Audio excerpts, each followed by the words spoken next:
मैया, आज सूरज केने से निकल बड़े हो? तू लगे जगह करेल बड़ू, चला जाई जैसे। अम्मा जी, माफ कर दी, माफ कर दी, हमने के माफ कर दी अम्मा जी। हाँ अम्मा जी, हमने के बहुत बड़ा कपटी बानी, हमने से बहुत बड़ गलती हो गई अम्मा जी।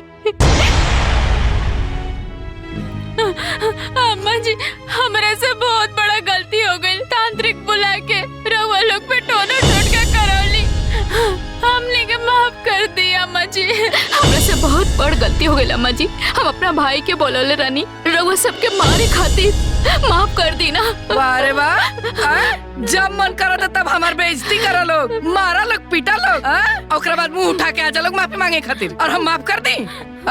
अरे तुम लोग जैसन थेथर केहू ना होई, चला जाए जैसे।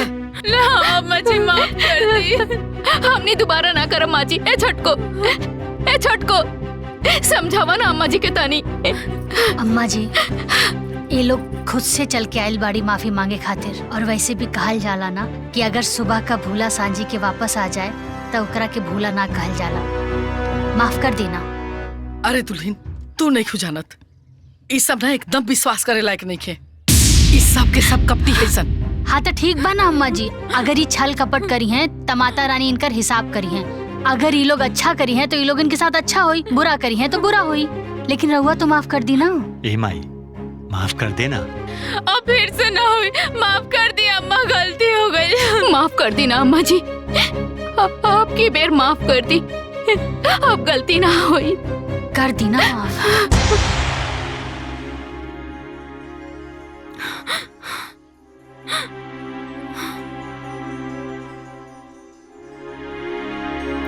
देखा बहू, तू कहा तारू तो तहार बात मान के ये लोग माफ कर देता नहीं।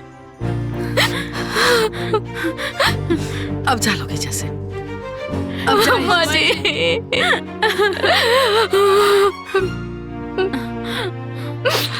अम्मा जी, रउआ माफ कर देनी, दिल के बहुत सुकून मिलल। अब आराम से रहब जा। प्रणाम अम्मा जी।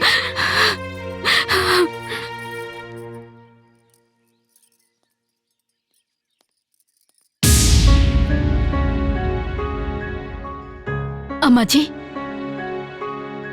काल से नवरात्रि शुरू होगा था, तो हमने चाहता नहीं कि हमने दोनों परिवार मिलके कुल देवी के कढ़ाई चढ़ावल जाओ। हाँ देवरानी जी, हमनी के कल पहुंच जाए, रउआ लोग के इंतजार करब, अइबू ना।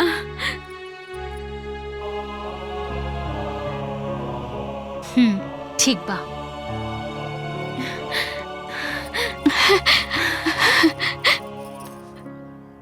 गोड़ लगा तनी अम्मा जी, आशीर्वाद दे।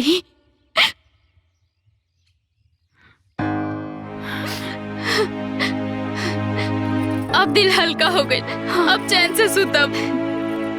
आइया जरूर। ए छोटको, तू हो आइया। हाँ ठीक बा अम्मा जी, प्रणाम।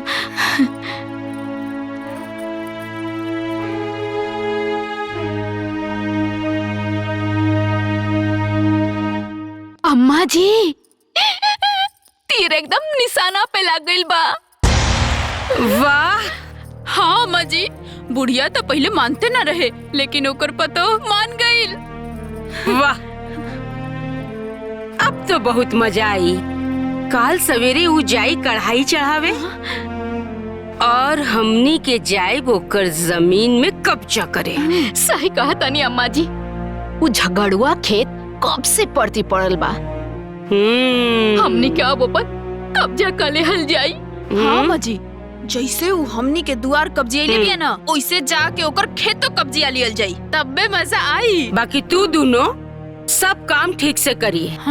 सवेरे ही जाके 8-10 मजदूर ले आइए, कि जब तक उनकर कढ़ाई चढ़ी तबले हमार जमीन में हमार धान रोपाई।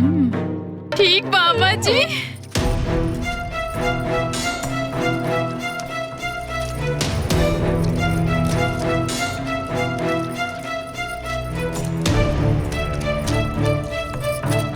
अरे जल्दी जल्दी हाथ चलावा लोग, 1 घंटा में वो खेत रोपे के बा। हाँ अम्मा जी, जल्दी जल्दी करत पानी। तू लोग भी जल्दी जल्दी करा।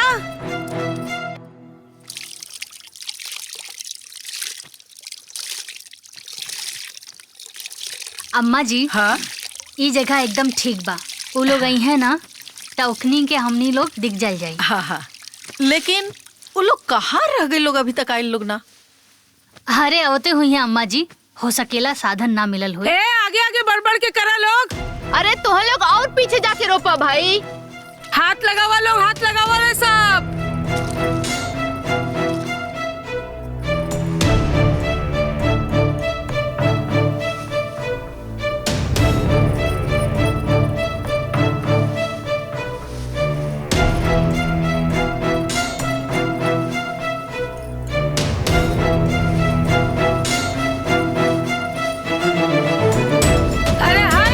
खेत तो रोपा गई, खेतवा में तो पानी ना पड़ल, अब ले रोपाई कैसे?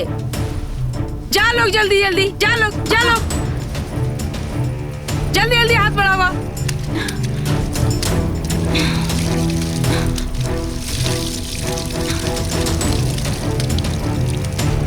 अरे अरे उधर पानी करना, उधर जो ना। ए पाइप उठा रहा बड़को। बाप रे। अम्मा जी हाँ पूड़ी और हलवा तो बन गइल बा, लेकिन अभी तक वो लोग ना आइल। थोड़ी देर और इंतजार करी, आ जाइए लोग। देखनी अम्मा जी, हम दिमाग लगाओनी रउआ खेत पा गई नी। अन्ना खूटा गड़ा था खूटा। हाँ उ लोग जो चढ़ावत होई कढ़ाई और हमनी के जीते तनी एजा लड़ाई। जल्दी जल्दी करो लोग, जल्दी जल्दी कर भाला करे। बाप रे, अगर भला ना करे तो कम से कम भाला तो जरूर करे। हे बाबू आ जाए तो पूजा पाठ करके चले जाई। अरे तू लोग एजा कढ़ाई चढ़ावा तारू लोगन, तोहार सारा खेतवा रोप लेवल सन।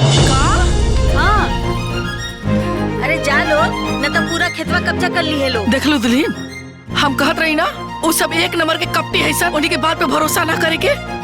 देखा हमनी के बहाना से एजा भेज देली सन, अपने चल गए सन खेत कब्जा करे। चिंता मत करिए अम्मा जी, बोई है ओखनी के, लेकिन काटल जाई हमनी के। ए छुटकी, उधर ध्यान दे, उधर ध्यान दे, उधर दे। हाँ हाँ हाँ, हाँ। ए छुटकी, इधर इधर इधर इधर। हाँ अरे सड़िया बांध ना ले आगे, मोड़ ले, मोड़ ले आगे, मोड़, तब ना काम हुई बढ़िया से। हाँ अचरो को खोस, अचरो को। आज तो मजे आ गई। हाँ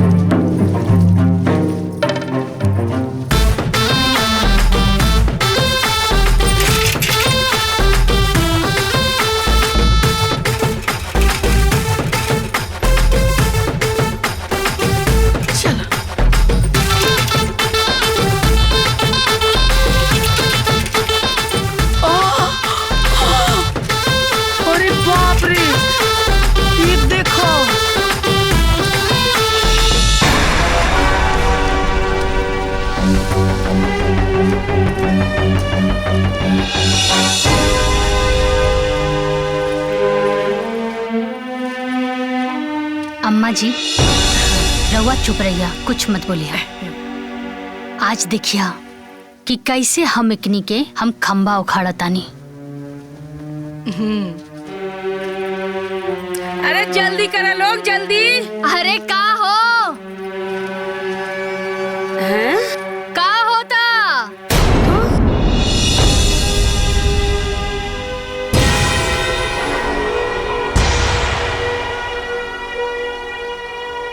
अरे रोपा रोपा डेरात काहे बाड़ू? अरे हम तो आइजा तोहनी की मदद करे खातिर आइल बानी। रोपा रोपा।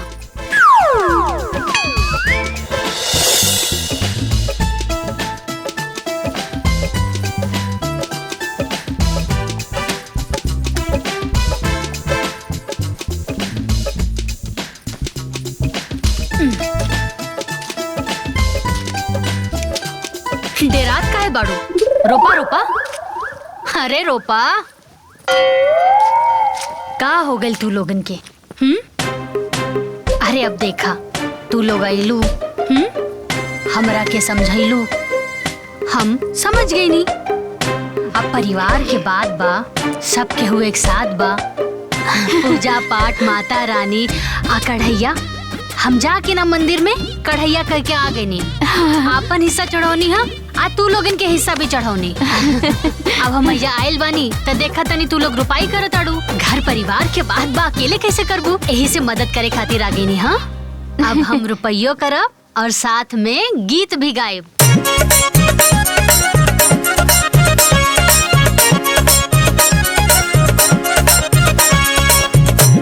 किए हो पिया ढोला अब तू टरनिया घरवा लागल रोपनिया ना।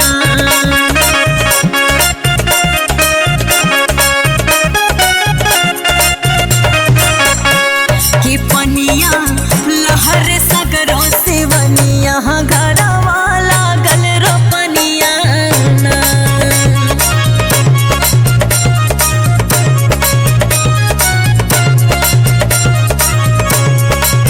कितनो जनी के धन हरियाए रोपनी के बेरा बायाए।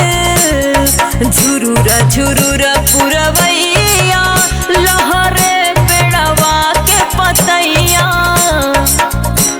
के सब ही करत बावे के सनिया घरवा लागल रोपनिया ना।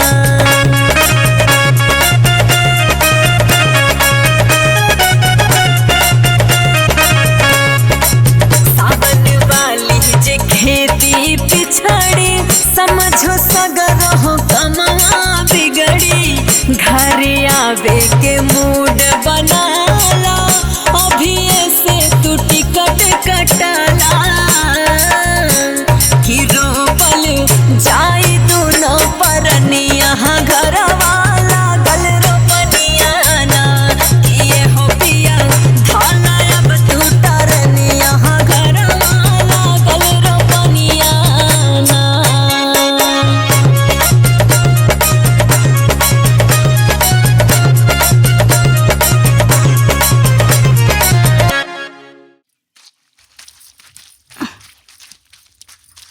अरे बापू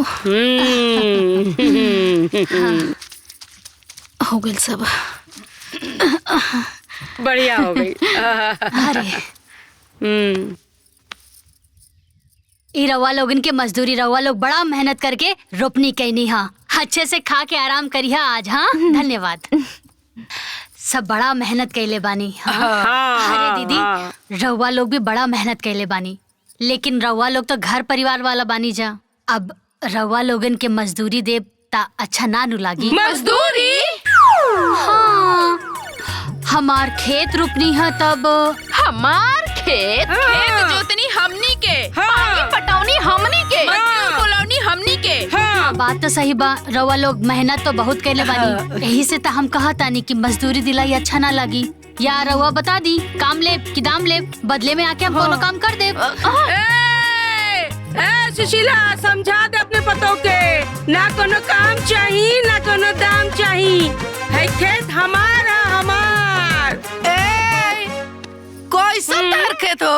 आई मेड़ दिखाई देता ना, ई मेड़ के वो तरफ तहार खेत, आई मेड़ के तरफ हमार। और रह गई बहुत पुराना बात। अब मड़वा के उ तरफ भी हमार बा, ई तरफ भी हमार बा, पूरा के पूरा हमार खेत बा। और खेत कैसे? धान हमनी के बोले बनी। हाँ। हमार खेत है हमार। ए दीदी अगर गाय खूटा से बंधा जाली त गाय खूटा के नानू हो जाली। और ये मेढक पियन जब फाड़ फाड़ के आंखें दिखाओ ताड़ू ऐसन मारब के लंगड़ात लंगड़ात घरे जइबू। और तू दोनों सास पतों का सीधा सीधा सीधा घरे जीबू।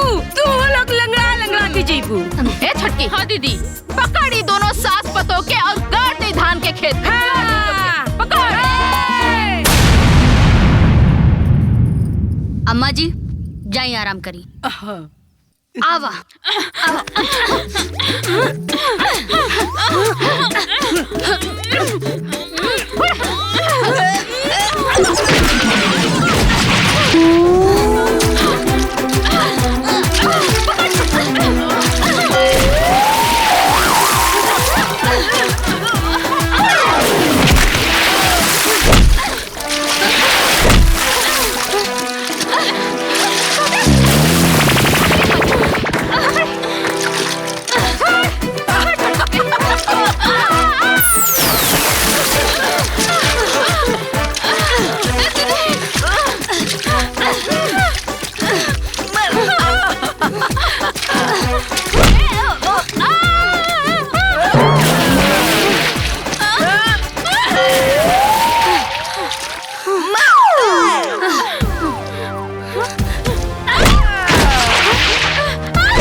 ए छटको। हाँ दीदी। अम्मा जी अभी ले सुतल बड़ी भाई, देखा उनके जगावा। ठीक बा दीदी। हाँ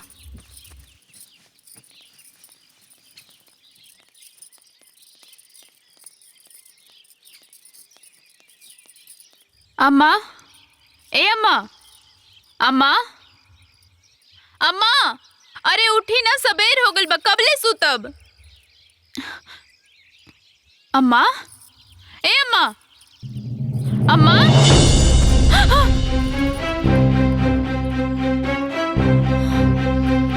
ए दीदी, दीदी हाँ,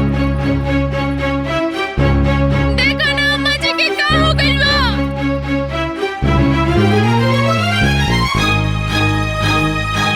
का भइल चटपा? देखो अम्मा जी के का हो गइल बा। अम्मा जी, अम्मा जी, अम्मा जी, अम्मा जी, ए छटकी, अम्मा जी हमने के छोड़ के चल गईली। अम्मा जी, अम्मा जी, अम्मा जी का हो गया जी? छटको, अम्मा जी छोड़ के चल गई अम्मा जी, अम्मा जी, अम्मा जी, अम्मा जी, अम्मा जी। का हो गई हो? हाय देखो देखो, आय दादा, चलो चलो। हाँ अरे आओ आओ आओ, देखो का भाई भाई, चलो चलो चलो। का भाई लो। अम्मा जी, लड़की क्या हो गई? अम्मा जी, ना जा सकिला अम्मा जी। का भाई? अम्मा जी हमें के छोड़ के चल गईली। मर गईली। लागत है राधे से आपके फोन करके दुबई से बुलाए के पड़ी। अरे बहू कहाँ जाता रू, मत जा। अरे जाई दी ना अम्मा जी, ऐसा टाइम पे रोकल ना जाला, बल्कि रउआ भी चली। हाँ माई चली। हाँ चल। हाँ चलो। बुलाए के पड़ी। ये चुड़ैलिया खैलसिया अम्मा जी के, ये चुड़ैलिया काले ही हमरे अम्मा जी के मार मार के लता चुप हो जा, चुप हो जा। हमरे अम्मा जी के। अम्मा जी, अम्मा जी, अम्मा जी, अम्मा जी, अम्मा जी। अरे चुप नौटंकी, अम्मा जी मरल नहीं की, बल्कि बेहोश बाड़ी। बेहोश जल्दी से इनकरा के अस्पताल लेके चली। जल्दी करी, जल्दी करी। चले चलो चलो उठाई। बड़की भाई उठाओ। जल्दी लेके चल, चल चल यार। संभल के।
कैसन बड़ी हमार अम्मा जी? देखी, हाइपर टेंशन के वजह से उनका शुगर लेवल बहुत ज्यादा बढ़ गई रहल,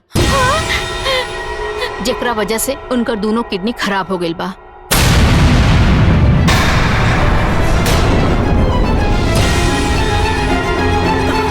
उनका के डायलिसिस करा के आईसीयू में भर्ती कर देले बानी, लेकिन हाँ, अगर 24 घंटा के अंदर किडनी के व्यवस्था ना भई तो फिर हम उनका के ना बचा सकीला।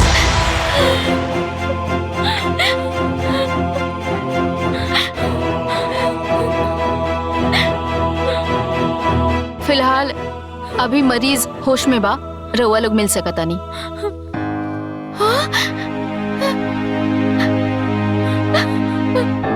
अम्मा जी, अम्मा जी, अम्मा, अम्मा,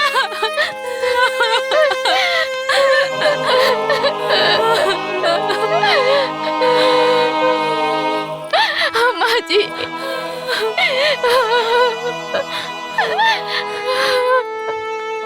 ये सब कहाँ हो गई अम्मा जी?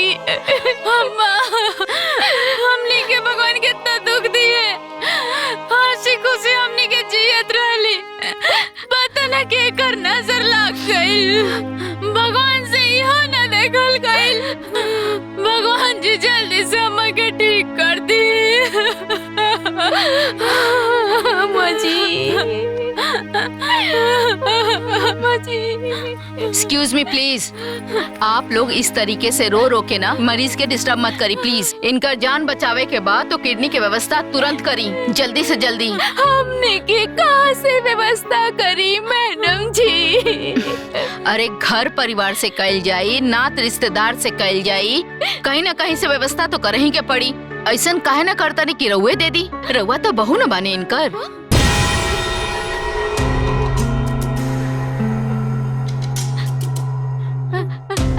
हम कैसे दे दी मैडम जी? हमार तो दोनों किडनी में पथरी बा।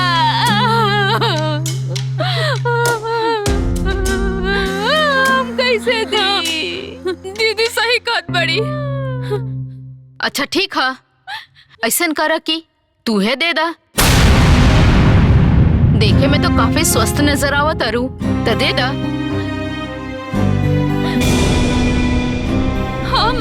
हाँ, हमार स्वास्थ्य ठीक ना बा, तबीयत खराब रहेला, कमजोरी भी बा, घबराहट भी हो रहल बा। आखिर ऐसे कैसे काम चली? कहीं ना कहीं से तो व्यवस्था करही के पड़ी। के दी किडनी इनका के? हम देव किडनी।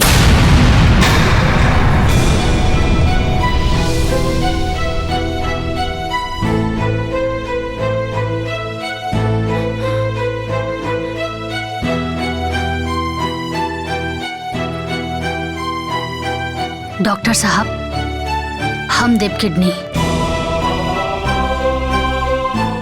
व्हाट? डॉक्टर साहब, हम हो इनकर परिवार हैं। तब तो बहुत अच्छी बात बा। अब चली फॉर्मेलिटीज कर लिहल जाए और रउआ के जांच भी कर लिहल जाए। हम चला तनी, रउआ आ जाई। ठीक बा।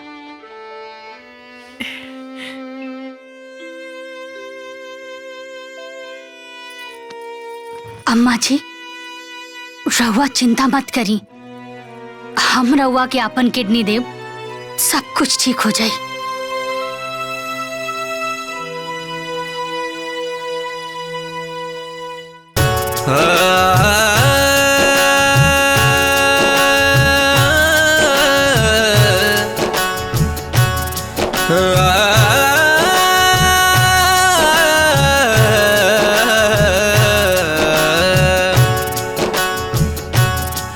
जब खून खून से मिल के रहे, तब प्यार जिया में खिल के रहे। जब खून खून से मिल के रहे, तब प्यार जिया में खिल के रहे।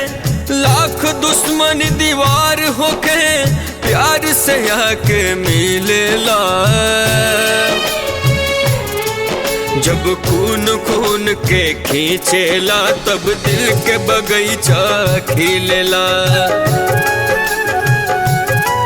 जब खून खून के खींचेला, तब दिल के बगीचा खिलेला।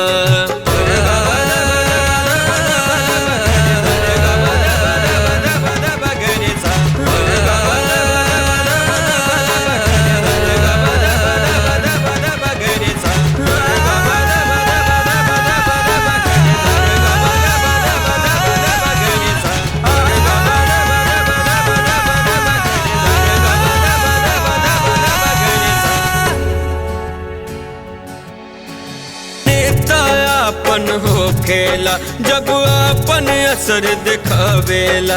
विपदा आ दुर्दिन में एक दिन अपने ही कामे आवेला। अपने तायापन हो खेला जब अपन असर दिखावेला। विपदा आ दुर्दिन में एक दिन अपने ही कामे आवेला।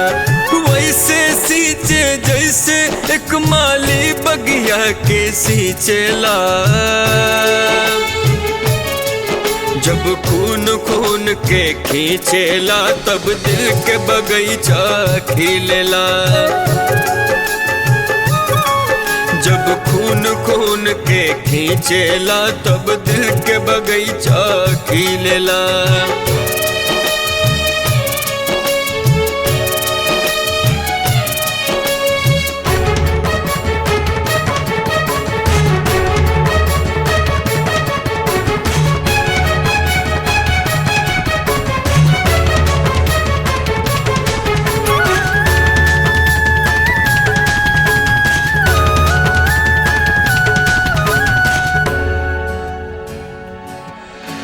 प्रीत जपन पे जिया के अंदर भरम के पर्दा हट जाला। होके जब परिवार एकता दुख के बदरी छट जाला। प्रीत जपन पे जिया के अंदर भरम के पर्दा हट जाला। होके जब परिवार एकता दुख के बदरी छट जाला। आँख गढ़पना खुल जाला जब अपने आपन दिखेला। जब खून खून के खींचेला तब दिल के बगीचा खिलेला।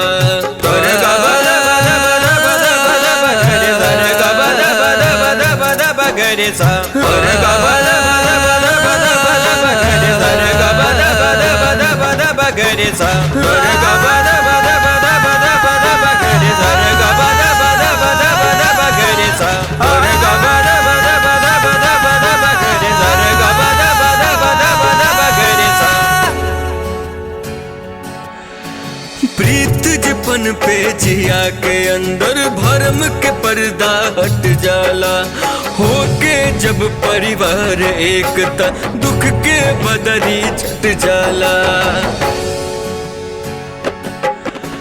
प्रीत जपन पे जिया के अंदर भरम के पर्दा हट जाला।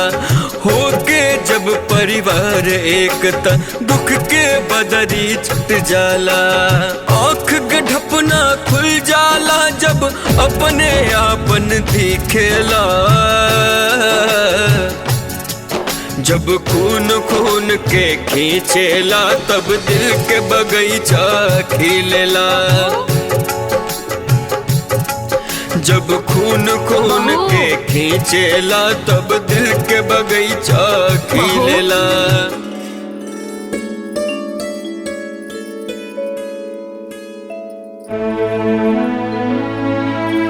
अम्मा जी अपना घर में चली ना। ना, अभी हमार घर ना है। हमार घर तो हुआ जौना घर में ऐसन पतो रहेले जे सास के मतलब समझेले। अपन जिंदगी के परवाह ना करके हमार जिंदगी बचौलस। ऐसन बहन जैसन दौरानी रहेले जे अपन जीवन के सारा जमा पूंजी हमरा पे निछावर कर देलस। और हम ओके पराया समझनी, ओके अपन दुश्मन समझनी।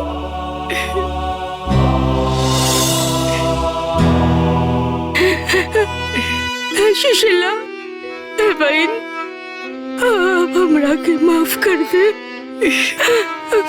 माफ कर दे, माफ कर दे हमरा के सुशीला, माफ कर दे सुशीला,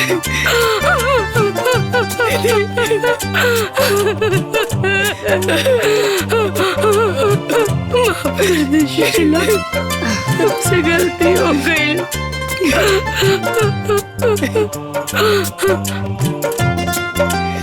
पगली तू कह रो तेरा तोरा घर में तो ऐसा चांद निछावर करे वाली पतो बिया।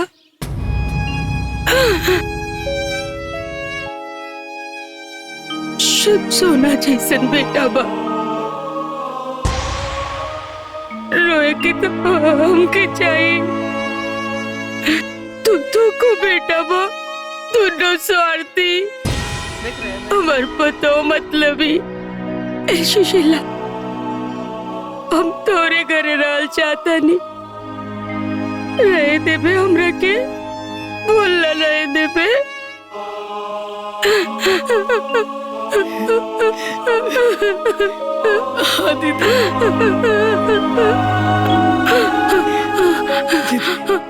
चुप रहा, ऐसा काहे बोलता रे तू?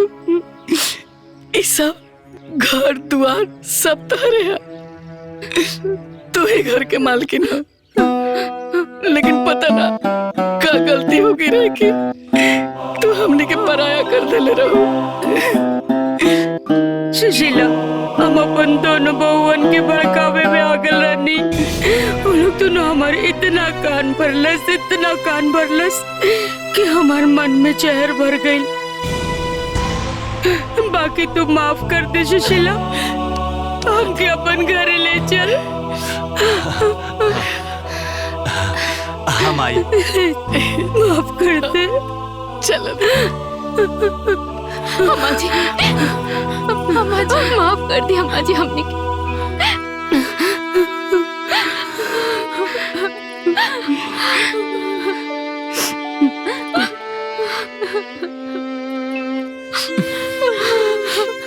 अम्मा जी माफ कर दी।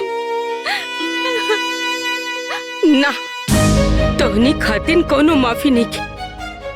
चला भागा यहाँ से।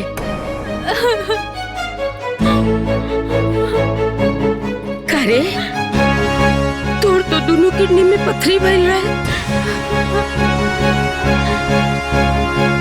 और तोरा की तो कमजोरी रहे, चक्कर देते रहे। अब का भइला? आज के बाद तू लोगन से हमार कोनो नाता रिश्ता नहीं के। कुछ कहा ना ये घर से लतौनी से। कैसन बात करता नहीं अम्मा जी? ऐसन काहे बोले नी? रिश्ता नाता तब भगवान जोड़ेलन, ओके हमनी तोड़ी ना अम्मा जी। जौन रिश्ता भगवान जोड़ेलन अगर ओके केहू तोड़ेला त जीवन भर ओके दुख ही मिलेला। लेकिन बहू तू देख लो ना कि ये लोग कैसे नाटक करत रहे। जाई दी ना अम्मा जी, समझ में आ गेल ना। हाँ अम्मा जी हम डरा गए रहनी, हमके माफ कर दी अम्मा जी। हाँ अम्मा जी मोती काम न कैलक, हमने के माफ कर दी अम्मा जी। ए माई रे, ए माई माफ कर दे रे, ए माई माफ कर दे रे हमरे के। माई आज के बाद हमनी के कोनो गलती ना करब जा, माफ कर दो माई। हाँ अम्मा जी,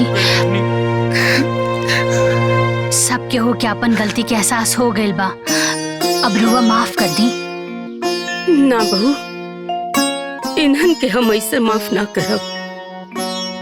इन्हन के मेहरारू के चलते ही खूटा गड़ाइला। जब सब मिलके खूटा हटाई ओकरे बाद हम माफ कर। ई बात ममाई, ई खूटा अपने उखाड़ा तने। चल जा, चल भैया। भैया हम आवता नहीं।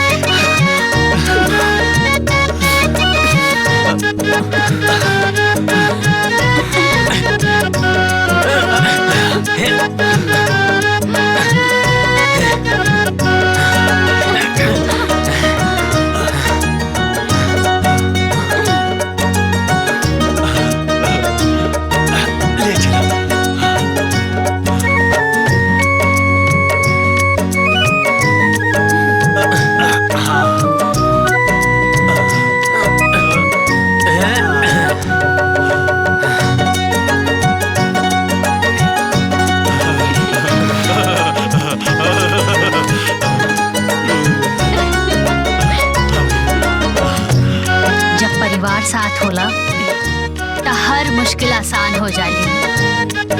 काहे से कि घर एगो मंदिर समान होला जहाँ प्यार और सम्मान निवास करेला। यही से कहल जाला कि सब केहू के मिलजुल के रहे के चाही। काहे से परिवार की खुशी से बढ़कर कोनो खुशी ना होला। सही कहली ना, हमने मिलकर रह जाए। हाँ भैया।